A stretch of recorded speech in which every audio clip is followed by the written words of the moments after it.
रुकिए साईं। प्रणाम साईं। राम जी भला करें। साईं, हम सब आपको भिक्षा देना चाहते हैं। हाँ साईं, इतने दिनों तक हमारे पास कुछ नहीं था। आपकी बनाई खिचड़ी ने हमारा पेट भरा। अब हम आपके लिए कुछ करना चाहते हैं। लेकिन इतना सारा अनाज तुम्हारे पास आया कैसे? कोई दूसरा काम मिल गया?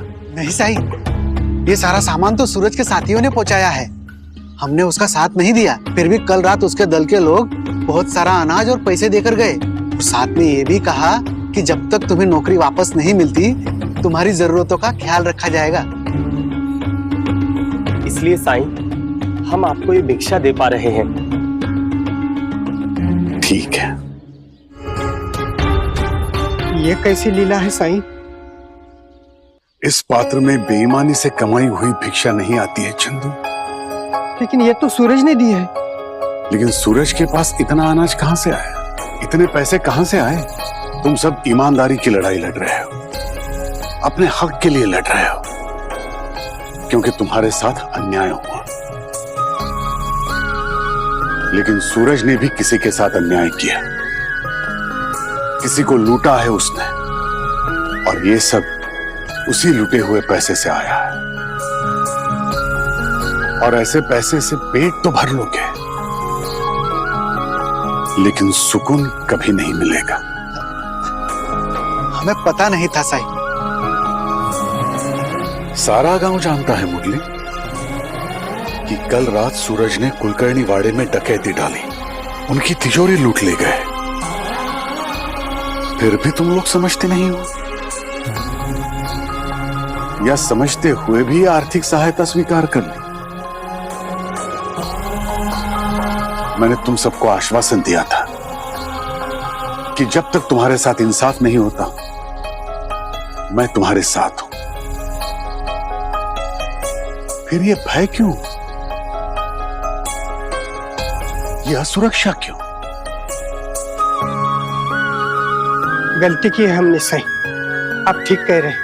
नौकरी और पैसों के अभाव ने कहीं ना कहीं स्वार्थी बन गए थे हम सब लोग।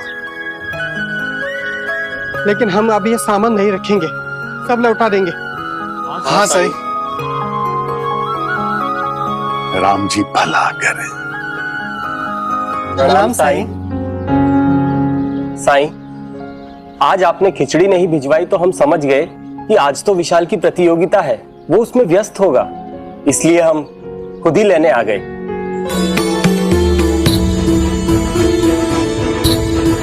अब से मैं तुम सबको खिचड़ी नहीं दूंगा। लेकिन हम तो आपके ही भरोसे हैं। अगर आप खिचड़ी नहीं देंगे तो हमारा परिवार भूखा रह जाएगा। साईं, फिर आप ऐसा क्यों?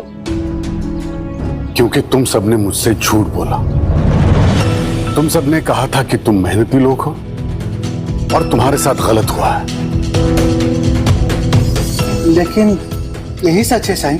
सच है तो बताओ, पिछले कुछ दिनों में तुम सबने क्या मेहनत की है अपनी नौकरी वापस पाने के लिए?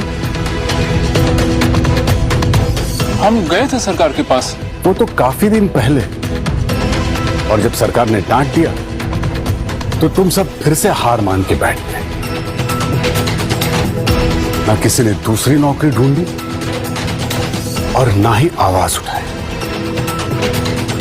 मेरी दी खिचड़ी से काम चल रहा था तो तुम उसी के भरोसे आश्वस्त होकर बैठ गए, इस उम्मीद पर कि या तो सूरज तुमको न्याय दिलाएगा या मैं। लेकिन क्या तुम लोगों की अपनी जिम्मेदारी कुछ भी नहीं है? साईं, जिम्मेदारी तो बनती है, लेकिन हमने अभी तक जो कुछ भी किया उसका नतीजा क्या निकला? किसी ने भी हमारी नहीं सुनी।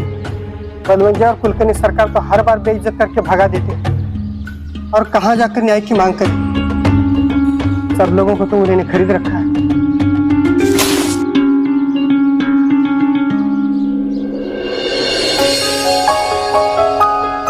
अगर ये बकरी भी सिर्फ 2-3 बार कोशिश करके हार मान लेती तो इसे ये पत्तियां कभी नहीं मिलती। अगर ये बार बार प्रयास कर सकती है तो तुम सब क्यों नहीं? हमें क्या करना चाहिए साईं?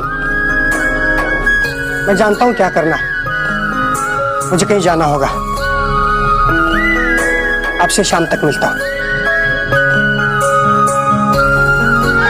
निकाले गए बाकी लोगों के साथ तुम मिल पहुंचो, मैं तुम्हें वहीं मिलूंगा। जी साईं।